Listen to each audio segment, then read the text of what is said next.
अपराध और दंड प्राचीन काल से ही मानव समाज में उपस्थित रहे हैं और दोनों एक दूसरे के पूरक रहे हैं। इसीलिए अपराध करने वाला व्यक्ति एक दिन जेल की सलाखों के पीछे पहुंचता ही है, जहां कानून के हाथों प्राप्त हुई सजा उसको काटनी होती है। इसी उद्देश्य से रीवा में भी एक ऐसी ही जेल का निर्माण कराया गया था, जिसका प्रवेश द्वार और उसकी दीवारें ब्रिटिश स्थापत्य शैली और उसकी इंजीनियरिंग को बयां करती हैं। तो आइए आज हम ये जानने का प्रयास करेंगे कि रीवा में जेल कब बनी और इसमें किस तरह की व्यवस्था हुआ करती थी। इतिहासविदों से हमें जो तथ्य मिलते हैं उसके अनुसार रीवा के केंद्रीय जेल का निर्माण 1884-85 में रियासत काल में कराया गया था। वर्तमान में यह क्षेत्र पुलिस लाइन के नाम से जाना जाता है। तकरीबन 140 साल पहले जब देश में ब्रिटिश शासन था, तब रीवा के महाराज रघुराज सिंह की पहल पर यहां आधुनिक जेल बनाई जाने की आधारशिला रखी गई। उस जमाने में इस भव्य जेल के निर्माण कार्य में 90,485 रुपए की लागत आई थी। रीवा की जेल में कारागार के साथ ही महिलाओं के लिए अलग बैरक, फांसी घर और कैदियों के लिए खेल कूद के मैदान आदि का निर्माण भी कराया गया था। प्रारंभ में इस जेल में 300 कैदियों को रखने की व्यवस्था बनाई गई थी। हालांकि बाद में जैसे ही बंदियों की संख्या लगातार बढ़ने लगी, वैसे यहां कुछ नई बैरकों का निर्माण भी किया गया। रियासत काल में उत्तरी जिले के मजिस्ट्रेट ही रीवा जेल के सुपरिटेंडेंट कहलाते थे। इस जेल की कुछ और विशेषता आपको बताएं तो इसका मुख्य भवन ब्रिटिश स्थापत्य शैली से बना हुआ है। इंग्लैंड के मशहूर इंजीनियर जी हैरिस ने रीवा की जेल का नक्शा तैयार किया था। जेल का मुख्य गेट ब्रिटिश स्थापत्य शैली से मिलता जुलता है। इस जेल का निर्माण बड़ी मजबूती से किया गया था। उद्देश्य था कैदियों की सुरक्षा व्यवस्था। बंदी जेल से बाहर न निकल पाएं, इसके लिए 15 फीट ऊंची दीवार जेल के चारों ओर बनाई गई थी।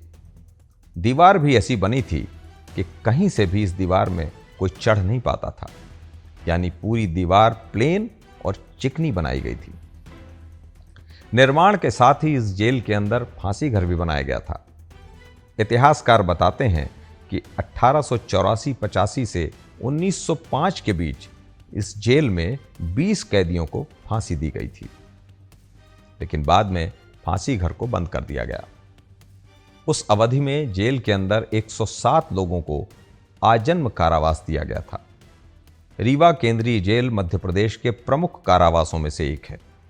इस जेल में कई खूंखार अपराधी बंदी रह चुके हैं, जो मध्य प्रदेश के दूसरी जेलों से बंदियों के बतौर रीवा की जेल में सजा भुगतने के लिए लाए गए थे। रीवा के केंद्रीय कारागार में ऐसा ही एक अंतर्राज्यीय बंदी था, सफदर नागौरी। वो सिमी के सबसे खूंखार आतंकवादियों में से एक रहा है। इसी तरह बिहार का एक जाना माना किडनैपर बलिंदर सिंह भी रीवा की जेल में बंद रहा है। यह बंदी उस समय और चर्चा में आ गया था जब उसे जेल से इलाज के लिए रीवा के संजय गांधी अस्पताल में भर्ती किया गया था और वो जेल प्रहरियों को चकमा देकर यहां से भागने में सफल हो गया था।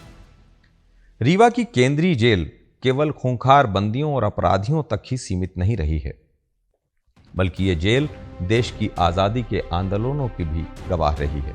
इस जेल में देश की आज़ादी के लिए हुए सविनय अवज्ञा आंदोलन और भारत छोड़ो आंदोलन के समय भी विंध्य क्षेत्र के कई राजनीतिक कार्यकर्ताओं को बंद किया गया था। देश की आज़ादी के बाद भी इस जेल में कई राजनीतिक आंदोलन और छात्र आंदोलन के आंदोलनकारी बंद रहे हैं। 1975 में इंदिरा सरकार द्वारा लगाया गया आपातकाल इसका प्रमुख उदाहरण है, जब मीसा कानून के तहत इस जिले और क्षेत्र के कई सामाजिक और राजनीतिक कार्यकर्ता यहां बंद किए गए थे। जेल प्रशासन बंदियों को सजा देने के साथ ही उन्हें सामाजिक तौर पर भी तैयार करता रहा है।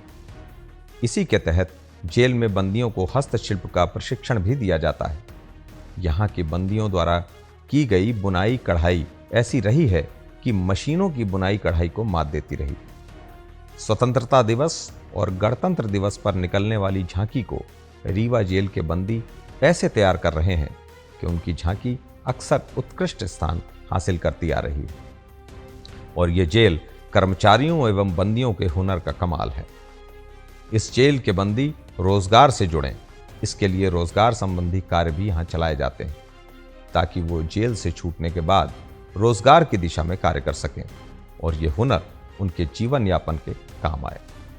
ऐसा बताया जा रहा है कि जिस तरह से बंदियों की संख्या बढ़ी है, उस हिसाब से अब रीवा में केंद्रीय जेल का नया भवन बनाए जाने के लिए प्रयास किए जा रहे हैं।